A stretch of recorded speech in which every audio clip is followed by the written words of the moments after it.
నమస్తే, నేను Kavitha. Welcome to I dream news. BJP రామమందిర నిర్మాణాన్ని తన ప్రయోజనాల కోసం వాడుకుంటుందా? ఎన్నికలే ఎజెండాగా రామమందిర నిర్మాణం అతి త్వరగా పూర్తి చేసి రామ్లల్లా విగ్రహ ప్రాణప్రతిష్ఠ చేసిందా? అయోధ్య తర్వాత కాశీ మథుర బాకీ హై అనే నినాదంతో ముందుకెళ్ళినటువంటి భక్తులందరూ ఇప్పుడు ఆ దిశగానే ముందుకెళ్తున్నారా? నెక్స్ట్ కాశీ మధుర నినాదంతో పాటుగా వాటి సాధన కోసమే కృషి చేయబోతున్నారు. వీటి గురించే మనం మాట్లాడుకోబోతున్నాం. ప్రస్తుతం మనతో పాటుగా ఉన్నారు మౌనిక సుంకర. తను author, speaker and Shaktivahini founder. దీంతో పాటుగా engineer turn advocate and BJP media and legal cell member. Mounika గారు నమస్కారం అండి. నమస్తే అండి. సో 5 శతాబ్దాల నిరీక్షణ, తర్వాత దశాబ్దాల తరబడి పోరాటాలు, ఉద్యమాలు, కోర్టు కేసులు, ఇవన్నిటి తర్వాత రామ మందిర నిర్మాణం అయితే జరిగింది. రామ్లల్లా ప్రాణప్రతిష్ఠ జరిగింది. దాన్ని హైప్ జరుగుతోంది, లేకుంటే హైజాక్ చేసే ప్రయత్నం జరుగుతోంది అనేటువంటి వాదన వినిపిస్తోంది. ఎలా చూస్తారు మీరు?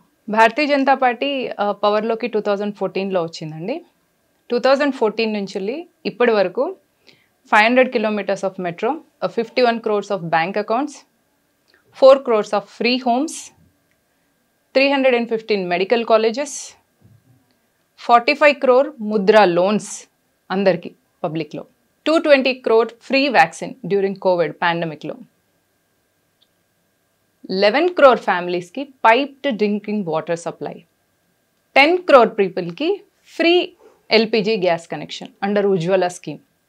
సో ఇన్ని స్కీమ్స్ అయిపోయిన తర్వాత after 9 years Bharatiya Janata Party Hindu స్వాభిమానం కోసం రామమందిర ప్రాణప్రతిష్ఠ జరిగితే ఇవన్నీ ఎందుకు ఫేడ్ అయిపోయి అదొక్కటి మాత్రమే ఎందుకు హైలైట్ అవుతుంది అని ఆలోచించాల్సిన అవసరం యాంటీ బీజేపీ గ్యాంగ్ మొత్తం చూసుకోవాలి. బికాజ్ ఈ దేశంలో హిందూకి హిందూ స్వాభిమానంతో ఉండాలని లేదా? A Hindu should not be a proud Hindu, a Hindu should not be proud of his civilization. అదొక సివిలైజేషన్ మీద war. That destruction of a temple is not ఒక్కొక్క సైట్ కాదండి, అది it is a war on a civilization. ఒక war జరిగినప్పుడు మళ్ళీ మన self రెస్పెక్ట్ని మనం రీక్లెయిమ్ చేసుకుంటే ఇంత న్యూసెన్స్ చేయాల్సిన అవసరం ఎందుకు వస్తుంది అనేది ప్రతి ఒక్కరు ప్రశ్నించుకోవాలి. పాయింట్ 1. నెక్స్ట్ ఏంటిదంటే, సిన్స్ 70 years ఆఫ్టర్ 1947 మనము ప్రతిసారి హిందూస్ని సప్రెస్ చేసే ఒక మోడ్ ఆఫ్ గవర్నమెంట్ని చూసి ఈసారి ఈక్వాలిటీ గురించి, హిందూ సెల్ఫ్ రెస్పెక్ట్ గురించి ఒక వ్యక్తి మాట్లాడేసరికి ఏమైపోయిందంటే అందరికీ అలవాటైపోయింది అనమాట. ఆ కొలోనియల్ మైండ్ సెట్, ఆ బానిస మనస్తత్వం అలవాటైపోయిన వాళ్ళందరికీ డిఫరెంట్గా అనిపిస్తుంది. ఏంది ఇది? సెల్ఫ్ రెస్పెక్ట్ గురించి మాట్లాడుతున్నాడు, సెల్ఫ్ ఎస్టీమ్ గురించి మాట్లాడుతున్నారు, రీక్లెయిమింగ్ ద సివిలైజేషన్ అని మాట్లాడుతున్నారు అని అనేసరికి వీళ్ళందరికీ డైజెస్ట్ అవ్వలేదు. అంతకు మించి ఇంకేం లేదు. Bharatiya Janata Party is all about సబ్కా సాథ్, సబ్కా వికాస్, సబ్కా విశ్వాస్. ఎన్నో డెవలప్మెంట్ స్కీమ్స్ 2014 నుంచి వస్తున్నాయి. దీన్ని హైప్ చేయడము అనేది it's totally a double standard thought. So అభివృద్ధి ఎంత చేసినప్పటికీ, మీరు అన్నట్టుగా వికాస్ కార్యక్రమాలు ఎన్ని స్కీమ్స్ తీసుకొచ్చినప్పటికీ కూడా ప్రతిసారి రాముణ్ణి ఎన్నికల ఎజెండాలో భాగంగా చేస్తున్నారు. గతంలో రామ మందిర నిర్మాణానికి సంబంధించి జరిగిన రామజ్యోతి కావచ్చు, రామశిల యాత్రలు కావచ్చు, రథయాత్రలు కావచ్చు, నెక్స్ట్ ఇప్పుడు రామ మందిరం, రామ్ లల్లా అని కూడా అలాగే ఉపయోగించుకుంటున్నారు. అసలు మందిర నిర్మాణం అనేది కంప్లీట్ అవ్వకుండానే అంత తొందరగా చేయాల్సిన అవసరం ఏముంది అనేది కూడా 2014లో భారతీయ జనతా పార్టీ తన మేనిఫెస్టోలో building Ram temple is our promise అని చెప్పేసి చెప్పిందనమాట. If we come into power, మేము రామ్ టెంపుల్ని బిల్డ్ చేస్తామని మేనిఫెస్టోలో పెట్టినప్పుడు దాన్ని ఇంప్లిమెంట్ చేయడం, ఆ మాటకు కట్టుబడి ఉండడము అనేది ఒక నిబద్ధత కలిగిన ఒక రాజకీయ పార్టీకి ఉండాల్సిన లక్షణం. అది భారతీయ జనతా పార్టీకి ఉంది. రాముడి కోసం కోట్లాది మంది ఎదురు చూస్తూ ఉన్నారు. అక్కడ రామ్లల్లా ఎప్పుడు విరాజమాన్ అవుతారు అని అనుకున్నప్పటికీ కూడా ఇప్పుడు దాన్ని అంత హడావిడిగా పూర్తి చేశారు. ఎట్ ద సేమ్ టైం ఎన్నికల కోసం వాడుకుంటున్నారు అనే మాట ఒక వివాదం అవుతోంది, లేకుంటే ఆరోపణలు ఉన్నాయి, విమర్శలు ఉన్నాయి. 2019లో భారతీయ జనతా పార్టీ క్లియర్గా చెప్పిందనమాట, మేము రాముడికి గుడి కట్టిస్తాము అని. అదే ఇయర్ నవంబర్లో మనకు సుప్రీంకోర్టు వర్డిక్ట్ ఇచ్చింది. సుప్రీంకోర్టు ఏం చెప్పింది తన జడ్జ్మెంట్లో అంటే, 3 monthsలో ఒక ట్రస్ట్ని ఫామ్ చేసి విత్ 15 members, ఆ ట్రస్ట్ మెంబర్స్ అందరు కలిసి రాముడికి చెందిన స్థలాన్ని రాముడికే మందిరం కట్టండి అని చెప్పారనమాట. సుప్రీంకోర్టు ఇచ్చిన వర్డిక్ని ఇంప్లిమెంట్ చేయాల్సిన బాధ్యత గవర్నమెంట్కి ఉంటుంది, సెంట్రల్ గవర్నమెంట్. సో అదే భారతీయ జనతా పార్టీ చేసింది. సో ఇక్కడ భారతీయ జనతా పార్టీ తనకు ఫేవర్గా చేసుకున్నది లేదు, అలాగని మైనారిటీ వల్ల మనోభావాలు దెబ్బతినేలాగా బిహేవ్ చేసిన దాఖలా కూడా లేదు. ఇక్కడ జరిగింది ఏంటిది అంటే సుప్రీంకోర్టు ఇచ్చిన జడ్జిమెంట్ని ఎగ్జిక్యూట్ చేయడం మాత్రమే భారతీయ జనతా పార్టీ చేసిన పని. ఈ జడ్జిమెంట్ మెజారిటీకి ఫేవరబుల్గా రావడం వల్ల ఇంత హైప్ అవుతుంది. 70 సంవత్సరాలుగా మెజారిటీని సప్రెస్ చేయడం అనేది చూస్తూ ఉన్న ఈ అంబియన్స్లో ఒకసారి సుప్రీంకోర్టు ధర్మాసనమే ఏకంగా మెజారిటీకి ఫేవర్గా ఒక వర్డిక్ట్ని ఇచ్చింది, న్యాయబద్ధంగా ధర్మబద్ధంగా. దాన్ని డైజెస్ట్ చేసుకోలేని ఈ so called intellectuals, so called libtards వీళ్ళు తీసుకొస్తున్న ఫేక్ నేరేటివ్ ఇది. అంతే. సో బాబ్రీ మసీద్కి సంబంధించి ఆ రోజు రామ జన్మభూమిలో జరిగినటువంటి అల్లర్లు అంటారు, లేకుంటే December 6th ఒక బ్లాక్ డేగా చూస్తున్నారు. ఇవన్నీ అయినప్పటికీ కూడా సుప్రీంకోర్టు వెర్డిక్ట్ వచ్చింది, దాన్ని అక్కడ రామ మందిరాన్ని నిర్మించుకోవచ్చు, ఎట్ ద సేమ్ టైం 5 ఎకరాలని ముస్లింలకు కూడా కేటాయించాలి ఇక్కడ మసీదు నిర్మాణానికి. ఇవన్నీ అయినప్పటికీ కూడా ఒక సెంటిమెంట్ అనేది ఉంది. ఎప్పుడు రామ్లల్లా అక్కడికి వస్తారు, రామ జన్మభూమిలో తను సొంత ఇంట్లో ఉంటాడు అనుకున్నప్పటికి కూడా కంప్లీట్గా అది బీజేపీ ఫేవర్ లాగా మారిపోయింది. లేకుంటే హిందుత్వ నినాదం, రాముడు అనేవాడు కేవలం బీజేపీకే చెందుతాడు అన్నట్టుగా అలా హైజాక్ చేయడానికి కారణం ఏంటి అనేది 1985లో ఒక వర్డిక్ట్ వచ్చిందండి సుప్రీంకోర్టు నుంచి. షాబాను అనే ఒక ఆవిడను వాళ్ళ హస్బెండ్ 4 పిల్లలతో నడి రోడ్డు మీద వదిలేసి ట్రిపుల్ తలాక్ చెప్పాడు. ఆమెకి యాలిమోనీ ఇవ్వాలని చెప్పేసి సుప్రీంకోర్టు దానికి సంబంధించిన లాస్ ఫ్రేమ్ చేయమని చెప్పేసి సెంట్రల్ గవర్నమెంట్కి అప్పుడు ఆర్డర్స్ ఇచ్చింది. రాజీవ్ గాంధీ గవర్నమెంట్ ఎంత మైనారిటీ అపీజ్మెంట్లో ఉన్నారంటే దాన్ని ఏకంగా ముస్లిం పర్సనల్ లాకి ఇచ్చేసి ఇది ముస్లిమ్స్ వాళ్ళు చూసుకోవాల్సిన ఇష్యూ, మేము ఇందులో ఇన్వాల్వ్ అవ్వము అని చెప్పేసి అన్నారు. అంటే షాబానుకు ఆమె భర్త ట్రిపుల్ తలాక్ చెప్పేసి రోడ్డు మీద వదిలేసి ఎంత అన్యాయం చేసిండో కాంగ్రెస్ ప్రభుత్వం అంతకంటే ఎక్కువ అన్యాయం ఒక మహిళకు చేసిన చరిత్ర ఈ దేశంలో ఉంది. సుప్రీంకోర్టు ఇచ్చిన వర్డిక్ట్ని ఇంప్లిమెంట్ చేయలేని గవర్నమెంట్ ఎంత ఇంపార్టెంట్ గవర్నమెంట్ అయి ఉండాలండి. అలా ఉండకుండా ఒక కాంపిటెంట్ గవర్నమెంట్గా భారతీయ జనతా పార్టీ ఈరోజు సుప్రీంకోర్టు ఇచ్చిన జడ్జిమెంట్ని, ఎప్పుడైనా కూడా ఒక జడ్జిమెంట్ రావడం ఎంత ఇంపార్టెంటో దాన్ని ఎగ్జిక్యూట్ చేయడం కూడా అంతే ఇంపార్టెంట్. భారతీయ జనతా పార్టీ చేసిందల్లా ఏంటి అంటే సుప్రీంకోర్టు ఇచ్చిన వర్డిక్ట్ని ఎగ్జిక్యూట్ చేసింది. That's all it is. But అక్కడే వస్తున్న క్వశ్చన్ అంతా, రాముడు కేవలం బీజేపీకి చెందుతాడు, బీజేపీ రాముడు అంటేనే బీజేపీ, లేకపోతే హిందుత్వం అంటేనే బీజేపీ అనేటువంటి ఈ డిఫరెంట్ ఒపీనియన్ అనేది ఎందుకు కనిపిస్తోంది అనే వాదన. కాంగ్రెస్ ఇన్కేపబిలిటీ వల్ల భారతీయ జనతా పార్టీకి ఆ ఫేమ్ వచ్చేసింది, అంతకు మించి ఏం లేదండి. ఇదే వర్డిక్ట్ సుప్రీంకోర్టు కానీ కాంగ్రెస్ హయాంలో ఇచ్చేది ఉంటే కాంగ్రెస్ ఎగ్జిక్యూట్ చేసేది కదా ఆర్డర్ని. కాంగ్రెస్ ఎందుకు చేయలేకపోయింది? సరే పోనీ అక్కడ మీరు సుప్రీంకోర్టులో ఏం ప్రొవైడ్ చేశారు? Evidence, archaeological evidence, proof. ఏమని చెప్తున్నది అక్కడ? మీరు ఎక్స్కవేట్ చేసిన తర్వాత అక్కడ శిథిలాలు ఏ సంవత్సరం కిందవి అనేవి మీకు ఎపిగ్రాఫికల్ ఎవిడెన్స్తో తెలిసిపోతుంది. దాన్ని చేసింది ఎవరు? కేకే మొహమ్మద్ గారు అండ్ వాళ్ళ టీమ్. సో ఇక్కడ ప్రూఫ్, ఎవిడెన్సెస్ అన్నీ కూడా సైంటిఫిక్గా తీసుకున్నాయి.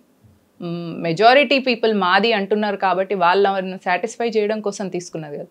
భారతీయ జనతా పార్టీ ఇక్కడ మెజారిటీ అపీజ్మెంట్లో లేదు, ఎందుకంటే అక్కడ ప్రూఫ్స్ చూపించారు. ఆ ప్రూఫ్స్ కూడా సుప్రీంకోర్టు చెప్పిన టీం వాళ్ళు మాత్రమే ఆ ఎక్స్కవేషన్ చేసి అక్కడ ఉన్న శిథిలాలను కార్బన్ డేటింగ్ చేసి అవి ఏ సెంచరీకి చెందినాయి. బాబ్రీది సో కాల్డ్ ఆ కాంట్రవర్షియల్ సైట్ కింద మీరు గమనిస్తే అన్నీ కూడా ఆలయాలకు సంబంధించినవి ఉన్నాయి. శిలాఫలకాలు కానీ వాటి మీద ఉన్న పిల్లర్స్లో కమలం పువ్వులు ఉన్నాయి, నాట్యం చేస్తున్న అమ్మాయిలు ఉన్నారు, ఏనుగులు ఉన్నాయి. ఇవన్నీ ఆబ్వియస్లీ ఈ సివిలైజేషన్కి సంబంధించినవి కాబట్టి నో డౌట్గా అది verdict it came in favour of Ramlalla. బాలరాముడికి ఫేవర్గా వర్డిక్ట్ వచ్చింది. దాన్ని భారతీయ జనతా పార్టీ ఆ డిక్రీని ఎగ్జిక్యూట్ చేసింది, అంతే. బట్ సేమ్ అదే క్వశ్చన్ నేను మళ్ళీ అడుగుతున్నాను. బీజేపీ దాన్ని నినాదంగా తీసుకొని వస్తుందా, లేకుంటే మూడోసారి మోదీ రావడానికి కూడా దీన్ని ఉపయోగించుకుంటున్నారు అనేది పదే పదే వినిపిస్తోంది. దానికోసం బాయ్కాట్ కూడా చేశారు. అసలు నిర్మాణం అనేది ప్రాపర్గా జరగలేదు. ప్రాపర్గా ఇన్ ద సెన్స్ కంప్లీట్ అవ్వకముందే ఎందుకు చేస్తున్నారు అనేది మఠాధిపతులు కొంతమంది అబ్జెక్ట్ చేశారు. ఎట్ ద సేమ్ టైం కేవలం రాముడిని బీజేపీ వైపుకు తిప్పుకునే ప్రయత్నం, రాముడి పేరుతో ఓట్లు తెచ్చుకునే ప్రయత్నం జరుగుతోంది అనేటువంటి వాదన ఇప్పుడు ఎందుకు వినిపిస్తోంది ఇంతలా తీవ్రంగా? మీరు ఇందులో మల్టిపుల్ క్వశ్చన్స్ అడిగారు. అందులో కొందరు మఠాధిపతులు ఓకే అన్నారు, కొందరు అలిగేషన్స్ చేశారు అన్నారు. సో దానికి ఒక పాయింట్ ఏంటంటే బడే బడే దేశమే చోటే చోటే బాతే హోతే రేతే. సో ఎంత పెద్ద ఈవెంట్ చేసినప్పుడు ఒక 500 సంవత్సరాల కింద దెబ్బతిన్న ఆత్మగౌరవాన్ని నిర్మించినప్పుడు, పునర్నిర్మిస్తున్నప్పుడు, దేశ స్వాభిమానానికి సంబంధించింది, ధర్మ అభిమానానికి సంబంధించింది, దేశ ప్రగతికి సంబంధించింది. సో ఇంత గొప్ప ఈవెంట్ జరిగినప్పుడు చిన్న చిన్న డిస్టర్బెన్సెస్ పెద్ద పట్టించుకోవాల్సిన అవసరం లేదు. నెక్స్ట్, కాంగ్రెస్ ఎందుకు చేయలేకపోయింది? సో ఇక్కడైతే సుప్రీంకోర్టుని అయితే ఎవరు ఇన్ఫ్లుయెన్స్ చేయలేదు కదా. సుప్రీంకోర్టులో 5 members జ్యూరీ కలిసి ఈ వర్డిక్ని, ఈ డిగ్రీని ఇచ్చారు, జడ్జ్మెంట్ డిగ్రీని. అందులో 1 Muslim ఈజ్ ఆల్సో దేర్. మరి మీకు అక్కడ ప్రాబ్లం ఏమవుతుంది? అందులో 5 members జ్యూరీ కలిసే కదా డిసైడ్ చేశారు. ధర్మాసనంలో 5 జడ్జులతోని ఉన్న ధర్మాసనం అక్కడ క్లియర్గా వర్డిక్ట్ ఇచ్చింది రాముడి కోసం అని. ఇదే థింగ్ కాంగ్రెస్ చేసేది అంటే జై శ్రీరామ్ కాంగ్రెస్ అయిపోయేది కదా. భారతీయ జనతా పార్టీ ఏం సనాతన ధర్మాన్ని రిప్రజెంటేటివ్ కాదు కదా. భారతీయ జనతా పార్టీ ఒక 30-40 years కింద పుట్టిన ఒక పొలిటికల్ పార్టీ. సనాతన ధర్మం అనేది it's got very long history. 1000 సంవత్సరాల నుంచి ఉన్న ఈ సనాతన ధర్మాన్ని భారతీయ జనతా పార్టీ ఏం రిప్రజెంట్ చేయట్లేదు. జై శ్రీరామ్ అనే నినాదం కూడా భారతీయ జనతా పార్టీది కాదు. భారతీయ జనతా పార్టీ ఆ నినాదాన్ని ఎత్తుకుంది. కాంగ్రెస్ కూడా ఎత్తుకోవాల్సింది. ఎత్తుకుంటే అప్పుడే వచ్చేసేది కదా, ఇంత న్యూసెన్స్ కూడా ఉండేది కదా. ఇప్పుడైతే ఎట్లాగో ముస్లిమ్స్ కూడా హ్యాపీ ఉన్నారు. వాళ్ళకు కూడా మసీద్ నిర్మించుకోవడానికి 5 ఎకరాల భూమి వచ్చింది. వాళ్ళు కూడా నిధి సమర్పణలో అభియాన్ చేసేసి మొత్తం ముస్లిమ్స్ దగ్గర అందరూ డొనేషన్స్ కలెక్ట్ చేసుకొని వాళ్ళు కూడా ఒక మసీద్ని నిర్మించుకోనివ్వండి. ఏముంది దానిలో? మీరు చేయగలిగితే చేసుకోండి, ఇలాగే బాగుంటే ఇలాగే చేసుకోండి. ఇలా వద్దు మేము అక్కడ వేరే ఏదైనా కన్స్ట్రక్ట్ చేస్తాం లేదా దాన్ని ఖాళీ ఉంచుతాం అని అనుకుంటే అది వాళ్ళ చాయిస్. సో ఇక్కడ భారతీయ జనతా పార్టీ ఏం చేసింది అంటే, మనము దేశంలో ఒకటి గమనించాలండి, political party should have an ideology. Bharatiya Janata Party has got an ideology. దాని ఐడియాలజీ ఈ దేశం గురించి, ఈ ధర్మం గురించి, ఈ సంస్కృతి సాంప్రదాయాలని కాపాడడం గురించి దాని ఐడియాలజీ. ఐడియాలజీ లేని పార్టీస్ ఏంటి అంటే కాంగ్రెస్ పార్టీ. దీనికి ఉన్న వన్ అండ్ ఓన్లీ ఎజెండా ఏంటిది అంటే మైనారిటీ అపీజ్మెంట్, మెజారిటీ డివిజన్. హిందువుల్ని కుల, ప్రాంత, భాష ఆధారంగా విడదీయడం. హిందువుల్లో రీజనల్ పార్టీస్తో కూడా ఇది ఒక ప్రాబ్లం ఉంటుంది. కులాలుగా హిందువుల్ని విడదీస్తారు, ప్రాంతాలుగా అంటే నేను ఆంధ్ర, నేను తెలంగాణ అనే విధంగా డివిజన్ క్రియేట్ చేయడం. భాష విధంగా హిందీ భాష మనం ఎందుకు మాట్లాడాలి, మనం తెలుగే మాట్లాడుకుందాం, ఇంగ్లీష్ మాట్లాడవచ్చు. మళ్ళీ colonial mindset కింద you can speak English very well and anyone who speaks English అబ్బా వావ్ అని ఇట్లా చూస్తాం అనమాట మనం. సో ఇది కలోనియల్ మైండ్ సెట్, ఇది బానిస మానసిక స్థితి అనమాట. ఈ మానసిక స్థితి నుంచి బయటికి రావాల్సిన అవసరం ప్రతి ఒక్కరిలో ఉంది. రీజనల్ పార్టీస్ అండ్ కాంగ్రెస్ ఇన్ని సంవత్సరాలు చేసింది ఏంటిది అంటే హిందువుల్ని ఇట్లా కుల, ప్రాంత, భాష ఆధారంగా విడదీస్తూ వచ్చింది. భారతీయ జనతా పార్టీ హిందువుల్ని యునైట్ చేసింది in the name of nation, in the name of ధర్మ. యునైట్ చేసింది అనుకుంటే అందులో ఉన్న వాళ్ళు హిందువుల్ని యునైట్ చేయడం అంటే అందరూ బీజేపీ వైపు ఉన్నారా? భారతీయ జనతా పార్టీ వాళ్ళని యునైట్ చేసింది అంటున్నప్పుడు మీరు, మనం ఒక ఏదైనా ఈవెంట్ తీసుకున్నప్పుడు అందరు ఒకే వైపు ఉండాలని ఉండదు కదండి, ఎవరి ఒపీనియన్స్ వాళ్ళకు ఉంటాయి. That is the beauty of సనాతన ధర్మ, that is the beauty of this country. ఈ దేశంలో భిన్నమైన భాషలు, భిన్నమైన సంస్కృతులు, still we live together, still we have that accommodate చేసుకునే ఆ మైండ్ సెట్ మన దేశంలో ఉంది. మీరు భారతీయ జనతా పార్టీకి అగెయిన్స్ట్గా ఉండొచ్చు, మీకు దాని ఐడియాలజీ నచ్చకపోవచ్చు, ఇట్స్ ఓకే. మీకు దాని ఐడియాలజీ నచ్చాలి, బలవంతంగా రుద్దడానికి ఇదేం ఫారెన్ మైండ్ సెట్ కాదు. అయితే ఇప్పుడు నెక్స్ట్ ఏంటి? గతంలో అయితే ఒక నినాదం ఉండేది, రామ్లల్లా ఆయంగే హమ్ మందిర్ వహీ బనాయంగే అనే ఒక నినాదంతో పాటుగా అయోధ్య అయిపోయింది, కాశీ మథుర బాకీ హై అనేది కూడా ఉంది. ఇప్పుడు చూస్తే జ్ఞానవాపి మసీద్కి సంబంధించి అక్కడ ఏఎస్ఐ రిపోర్ట్స్ అనేవి వచ్చాయి. నెక్స్ట్ ఏం జరగబోతోంది? ఇస్లామిక్ అట్రాసిటీస్ భారత్ మీద జరిగినప్పటి నుంచి ఆల్మోస్ట్ 30,000 నుంచి 40,000 టెంపుల్స్ వర్ డిస్ట్రాయిడ్. అందులో మనం అడుగుతుంది 3, ఒకటి అయోధ్య, కాశీ, మథుర.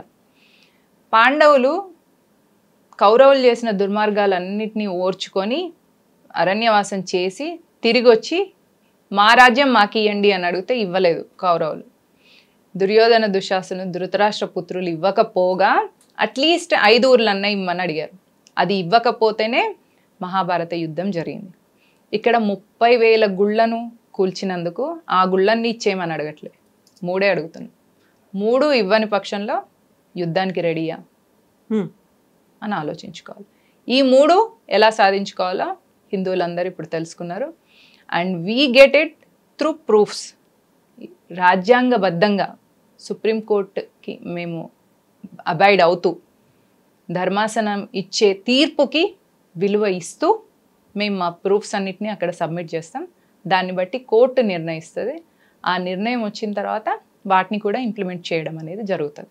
యుద్ధానికి సిద్ధం అంటే ఎలా ఉంటుంది, ఏం చేస్తారు, దాన్ని ఏ రకంగా ముందుకెళ్తారు అనేది? ఒకప్పుడు యుద్ధం మనుషులు చేసుకునేవాళ్ళు, ఇప్పుడు యుద్ధం ఇస్ హియర్ అనమాట. ఓకే. ఇన్ ద సోషల్ మీడియాలో ఒక డిఫరెంట్ నేరేటివ్స్ని బిల్డ్ చేయడం అనమాట. ఫర్ ఇన్స్టెన్స్ నేను మీకు ఒక స్టూపిడ్ నేరేటివ్ చెప్తాను. అయోధ్యలో సీతమ్మ ఎందుకు లేదు? మోదీ బ్రహ్మచారి, యోగీజీ బ్రహ్మచారి, మోహన్ భాగవత్ కూడా బ్రహ్మచారి కాబట్టి రాముడిని సింగిల్గా పెట్టాను. ఎంత కామన్ సెన్స్ లేని నేరేటివ్ చెప్పండి. అది బాలరాముడి జన్మస్థలం. మళ్ళీ కోర్టులో మనం ప్లీ వేసినప్పుడు 5 సంవత్సరాల బాలుడు ఇది నా ప్లేస్ అని చెప్పేసి వేసినప్పుడు ఒక మైనర్ని రిప్రజెంట్ చేస్తూ పరాశరన్ గారు ఈ కేసుని లీడ్ చేశారు కాబట్టి ఆబ్వియస్లీ 5 సంవత్సరాల బాలుడిగానే రాముడిని అక్కడ ప్రతిష్ఠించాలి. కాబట్టి అలా ప్రతిష్ఠించడం అనేది జరిగింది. ఆ నేరేటివ్ని ఇలా త్రూ లీగల్లీ సుప్రీంకోర్టుకి మనం రెస్పెక్ట్ ఇస్తూ దీన్ని ఇంప్లిమెంట్ చేశారు. ఇది ఒక ఫాల్స్ నేరేటివ్ వచ్చినప్పుడు ఆ నేరేటివ్కి కూడా కౌంటర్ నేరేటివ్ ఎట్లా ఉండాలి అంటే మళ్ళీ తర్వాత మీరు క్వశ్చన్ చేయొద్దు. సో అది ఇలాంటి నేరేటివ్ అనమాట. అండ్ మథురాకి సంబంధించి ఇంకా అది స్టే అలాగే ఉన్నట్టుంది కదా, దాన్ని ఫర్దర్ గా ఇంకా ముందుకు జరగలేదు అది. ఇంకా కాశీ కానీ మథుర కానీ పెద్ద కాంప్లికేటెడ్ ఉండవండి. ఎందుకంటే గోపురం తీసేసి మీద డోమ్స్ పెట్టారు కాబట్టి అక్కడ క్లియర్గా తెలిసిపోతుంది. ఎందుకంటే మీరు కాశీ టెంపుల్ వెళ్ళి వెనుక వెళ్ళి చూడండి, ఆ సో కాల్డ్ జ్ఞానవపి మసీద్కి వెనుక మొత్తం కమలం పువ్వులు ఉంటాయి, నాట్యం చేస్తున్న అమ్మాయిలు ఉంటాయి, ఏనుగులు ఉంటాయి. ఇవన్నీ ఇస్లామిక్ కల్చర్ కిందికి రావు కదా, ఇవన్నీ దేవనాగరి ఆ సంస్కృతికి సంబంధించినవి. డెఫినెట్లీ అది ఇక్కడ క్లియర్గా తెలుస్తుంది. ఒకటి. 2 హిస్టారికల్గా మీ దగ్గర ఎవిడెన్స్ ఉంది కదండి. బాబర్ తన బాబర్ నామాలో అయోధ్య రామ జన్మభూమిని నేను కూల్చేసి ఇక్కడ నా మతానికి సంబంధించిన ప్రార్థనా స్థలాన్ని నేను నిర్మిస్తున్నాను అని చెప్పారు. సేమ్ థింగ్ ఔరంగజేబ్ కూడా ఔరంగజేబ్ నామాలు ఉన్నాయి. వీళ్ళందరూ ఏంటిదంటే ఈవెన్ సోమనాథ్ ఆలయాన్ని కూల్చినప్పుడు కూడా గజ్నీ కూడా తన నామాలో రాసుకున్నారనమాట. వీళ్ళ అసిస్టెంట్స్ వాళ్ళ బయోగ్రఫీ రాశారనమాట. ఆ అన్ని బయోగ్రఫీలలో వాళ్ళు ఏ టెంపుల్ని డిస్ట్రాయ్ చేసిండ్రో వాటి మెన్షన్ ఉన్నది. అక్కడ వాళ్ళు రాసిన మెన్షన్ అదొక ప్రూఫ్ కిందకి వెళ్తుంది. ఆర్కియలాజికల్ సర్వేలో కూడా ప్రతి స్టోన్ని మనం కార్బన్ డేటింగ్కి వెళ్తే ఎన్ని సంవత్సరాల కిందది అని తెలిసిపోతుంది అనమాట. That is scientific evidence. So ఇక్కడ సైంటిఫిక్ ఎవిడెన్స్ ఉంది. వాళ్ళు రాసుకున్న వాళ్ళ శాసనాల్లో వాళ్ళు ఎంత ప్రౌడ్గా ఈ ఆలయాలను కూర్చేసిన, వాళ్ళు రాసుకున్న వాళ్ళ బయోగ్రఫీలలో వాళ్ళు ఎంత ప్రౌడ్గా ఈ ఆలయాలను మేము కూల్చాము అని చెప్పుకున్నారో ఆ ప్రూఫ్ కూడా ఉంది. సో ఇక్కడ 2 ప్రూఫ్స్ని కన్సిడర్ చేసి సుప్రీంకోర్టు మనకి జడ్జిమెంట్ ఇచ్చినప్పుడు ఆ జడ్జిమెంట్ని ఇంప్లిమెంట్ చేయాల్సిన బాధ్యత భారతీయ జనతా పార్టీకి ఉంది. భారతీయ జనతా పార్టీ కాంగ్రెస్ లాగా సుప్రీంకోర్టుని బేఖాతరు చేసే పార్టీ కాదు. ఒక విలువలు ఎథిక్స్ ఉన్న పార్టీ, ఒక పొలిటికల్ ఐడియాలజీ ఉన్న పార్టీ, దేశం ధర్మం అని చెప్పి ఒక కీన్ ఐడియాలజీ ఉన్న ఆర్ఎస్ఎస్తోని అఫిలియేటెడ్గా ఉన్న భారతీయ జనతా పార్టీకి డెఫినెట్గా ఎథిక్స్ ఉంటాయి, వాల్యూస్ ఉంటాయి. సో ఆ వాల్యూస్ అకార్డింగ్గా భారతీయ జనతా పార్టీ వస్తున్న వర్డిక్స్ని ఇంప్లిమెంట్ చేస్తుంది, అంతే. మౌనికా సుంకర గారు ఇండివిజువల్గా తనంతట తానుగా ఒక శక్తి వాహిని అనేటువంటి ఒక ఆర్గనైజేషన్ని స్టార్ట్ చేశారు. శక్తి వాహిని ఎయిమ్ ఏంటి, ఎజెండా ఏంటి అంటే? శక్తి వాహిని, శక్తి అంటే power, and the power is Ma Durga, and every woman is the embodiment of that Shakti. గుడి, బడి, ఒడి, ఇది శక్తి వాహిని కాన్సెప్ట్. ఓకే. ఒక గుడిని మనం ఓన్ చేసుకొని ఆ గుడిలోని దేవుడిని మనం దత్తత తీసుకోవాలి. ఆ కెపాసిటీ విమెన్కి మాత్రమే ఉంది. బడి, స్కూల్కి వెళ్ళి పిల్లలు ఏం నేర్చుకుంటారు, ఇంటికి వచ్చిన తర్వాత వాటిని తల్లితో షేర్ చేసుకుంటారు. So when they share with their mother వాటిని క్లారిటీ ఇస్తుంది అనమాట. వాటిలలో పర్సెప్షన్ ఎలా ఉండాలి అని చెప్పేది తల్లి చెప్తుంది. అంటే ఇక్కడ ఏమవుతుంది, తల్లి బడిని కూడా రిఫార్మ్ చేస్తుంది పిల్లలకి. ఒడి, ఒడి అంటే తల్లి ఒడి అంటేనే మొదటి బడి. సో గుడి, బడి, ఒడి అనేది శక్తివాహిని కాన్సెప్ట్. ఈ మూడిట్లో మీకు కామన్గా స్త్రీయే కనిపిస్తుంది. అండ్ ఒక ఫ్యామిలీలో ఒక స్త్రీ ఎడ్యుకేటెడ్ అయితే తను తన ఫ్యామిలీని ఇన్స్పైర్ చేయగలుగుతుంది, తన భర్తని దేశం ధర్మం అనే ఒక గొప్ప ఐడియాలజీకి ఇన్స్పైర్ చేయగలుగుతుంది, ఒక కొడుకుని తయారు చేయగలుగుతుంది, శివాజీ లాంటి కొడుకుని తయారు చేయగలుగుతుంది, ఝాన్సీ లక్ష్మీబాయి లాంటి కూతుర్ని తయారు చేయగలుగుతుంది, తన భర్తను కూడా సమాజం కోసం నిలబడేలాగా ఇన్స్పైర్ చేయగలుగుతుంది. ఇలా ఈ ప్రాసెస్లలో ఇన్స్పైర్ చేయగలిగే స్త్రీలను తయారు చేయడమే శక్తివాహిని యొక్క ముఖ్య ఉద్దేశం. సో ఉమెన్ ఎంపవర్మెంట్ అనే ఒక నినాదం కూడా ఉంది, ఉమెన్ అప్లిఫ్ట్మెంట్ అనేది కూడా ఉంది. దానికి ఇది అసోసియేట్ పనిచేస్తుందా లేకుంటే ఎలా ఉంటుంది? ఫెమినిటీ అనేది అది బేసికల్గానే అది ఒక అప్లిఫ్టెడ్ ఎనర్జీ అండి when compare to masculine. We being a woman we can create a boy అంటే masculine energy, we can create a girl అంటే ఫెమినైన్ ఎనర్జీ. ఒక స్త్రీ మగపిల్లాడికి జన్మనిస్తుంది, ఆడపిల్లకి జన్మనిస్తుంది, అంటే రెండు శక్తులు తనలో ఉన్నాయి. మన దేశంలో ఉన్న గొప్ప విషయం ఏంటిదంటే మన డిఎన్ఏలోనే ఆ శక్తి ఉంది. నేను కొత్తగా ఏం చేయక్కర్లే, వాళ్ళ లోపల ఉన్న ఆ శక్తిని మీ లోపల ఉంది అని తెలియజేస్తే చాలు. వాళ్ళు మేల్కొన్నారంటే ఈ దేశం దేదీప్యమానంగా పెరుగుతుంది. సో మళ్ళీ మనం సపరేట్గా వాళ్ళకి ఇంకేదో చేయాల్సిన అవసరం లేదు. ఇన్నర్గా ఉన్నటువంటి ఎనర్జీని, వాళ్ళకి ఏ ఎనర్జీ ఉంది, వాట్ దే కెన్ డూ అనేది వాళ్ళకి చెప్పగలగడం. మనది ఋషి కల్చర్ అంటారండి. అంటే మన గోత్రనామాలు ఉంటాయి కదా, అవి ఋషులు సాధన చేసిన తర్వాత వాళ్ళు ఒక స్టేజ్కి వెళ్ళిన తర్వాత then they used to come back and marry and then have kids అనమాట. 12 years మనం ఒక ప్రాసెస్లో ఉంటే మన డిఎన్ఏలో చేంజెస్ వస్తాయి. That changes were brought by our rishis. ఆ ఋషుల పేర్లే మనకు గోత్రనామాలుగా ఉన్నాయి. సో అది డిఎన్ఏలో ఆల్రెడీ ఉంది కాబట్టి దాన్ని జస్ట్ అవేక్ చేస్తే సరిపోతుంది. జస్ట్ ఇంత వైబ్రేషన్ ఇచ్చేస్తే it will glow like anything. So దానికి ఏం చేస్తారు? వీ హ్యావ్ మల్టిపుల్ ప్రోగ్రామ్స్ అండి. ప్రోగ్రామ్స్కి వచ్చిన మహిళలకి వాళ్ళతోని మేము కమిటీస్ ఫామ్ చేస్తున్నాం. జిల్లాల్లో కమిటీలు వేస్తున్నాం. ఆ కమిటీల్లో ఉన్న వాళ్ళని మేము ఒక ఐడియాలజీతోని అటాచ్ చేస్తున్నాం. ఆ ఐడియాలజీతోని వాళ్ళు ఉంటే వాళ్ళ లోపల ఉన్న క్షాత్రధర్మం మేలుకొన్నప్పుడు then they will be able to serve for the society. ఎప్పుడు నేను, నా ఇల్లు, నా పిల్లలు అనేది ఇంట్లోనే ఉండకుండా మనం గడప దాటి బయటకు వచ్చిన తర్వాత మనకు 2 ఐడెంటిటీస్ ఉంటాయి. విత్ ఇన్ ద హౌస్ మనకు తల్లిగా, తండ్రిగా, కొడుకుగా, కూతురుగా, అత్తగా, మామగా, కోడలుగా, కూతురుగా, ఇలా మల్టిపుల్ ఐడెంటిటీస్ ఉంటాయి. But when you step out of your house మనకు 2 ఐడెంటిటీస్ ఉంటాయి, యాజ్ ఎ భారతీయ, as a Hindu, and the one who is following this civilization. కాబట్టి ఈ సివిలైజేషన్ పట్ల కూడా మనకు ఒక బాధ్యత ఉంది కాబట్టి ఆ బాధ్యతకు మనం నిర్వర్తించాల్సి ఉంటుంది. దేశం పట్ల కూడా మనకు ఒక బాధ్యత ఉంటుంది, ఆ బాధ్యతను కూడా మనం నిర్వర్తించాల్సి ఉంటుంది. హిందూస్ని ఈజీగా మనము గిల్ట్ ఫీలింగ్లోకి పంపించేయచ్చు. మీరు మీ ఫెయిత్ గురించి ఎక్కువ ఆలోచిస్తున్నారు, దేశం గురించి ఆలోచించట్లేదు అని. But for a Hindu it is like 2 sides of a coin. Faith, nation రెండు కూడా 2 sides ఆఫ్ ఎ కాయిన్. మనం మన దేశాన్ని హిందుత్వం వైపు తీసుకెళ్ళడం ఇంపార్టెంట్, హిందుత్వాన్ని దేశం వైపు కాదు. అంటే నేషనల్ ఫ్లాగ్ మనం కర్ణాటక ఇష్యూలో గమనిస్తే దేశ జెండాకి ఉన్న హనుమా జెండాకి అంటే కాషాయ ధ్వజాన్ని వాళ్ళు కింద పడేసి మీకు త్రివర్ణం అంటే మర్యాద లేదా, ఎందుకు అట్లా చేస్తున్నారు అని అడిగాను. So Hindus should have a clarity. మనకి faith as well as nation are like 2 sides of a coin. రెండింటిని మనం బ్యాలెన్స్ చేసుకుంటూ ఈ రెండిటి పట్ల మన బాధ్యతను తెలుసుకొని దాన్ని నిర్వర్తించుకోవాల్సిన బాధ్యత ఉంది. దానికి నేను చూస్ చేసుకున్న better and best option women. They can give a better solution and they can inspire men to be in to this ideology. రేపు వాళ్ళ కొడుకుల్ని ఒక శివాజీ లాగా తయారు చేయగలుగుతారు, రేపు వాళ్ళ కూతుర్లని ఝాన్సీ లక్ష్మీబాయి లాగా తయారు చేయగలుగుతారు. వాళ్ళు ఫ్యూచర్ ఆఫ్ దిస్ సివిలైజేషన్.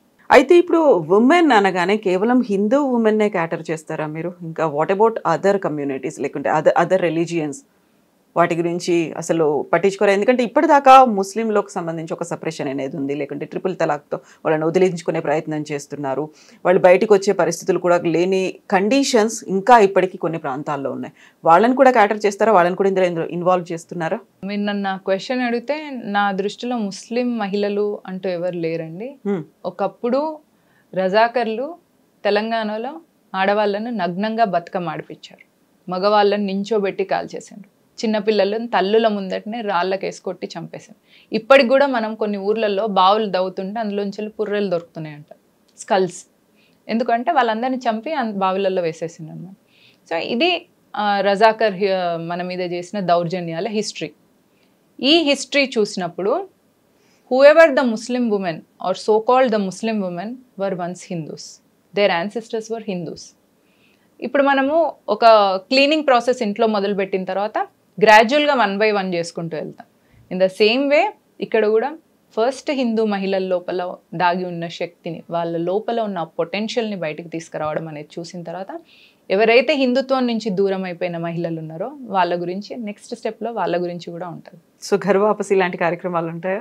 ఘర్వాప్సీ లాంటి కార్యక్రమాలు మనం చేయడం కాదండి, వాళ్ళే రియలైజ్ అయ్యి దే షుడ్ కమ్ బ్యాక్. ఎందుకంటే వెన్ యూ నో యువర్ ఘర్ యూ షుడ్ కమ్ బ్యాక్.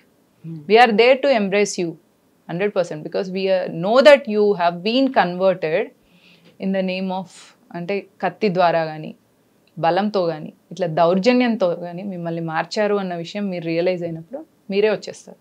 వాళ్ళని స్పెసిఫిక్గా మనం ఘర్వాప్సీ చేయాల్సిన అవసరం లేదు. ఎస్ అండి మౌనిక గారు, థ్యాంక్ యూ సో మచ్ అండి. మళ్ళీ మనం మాట్లాడుకోవాల్సిన అవసరం ఉంది, బోల్డని విషయాలు కూడా ఉన్నాయి. థ్యాంక్ యూ సో మచ్ అండి. ధన్యవాదాలు. Thank you.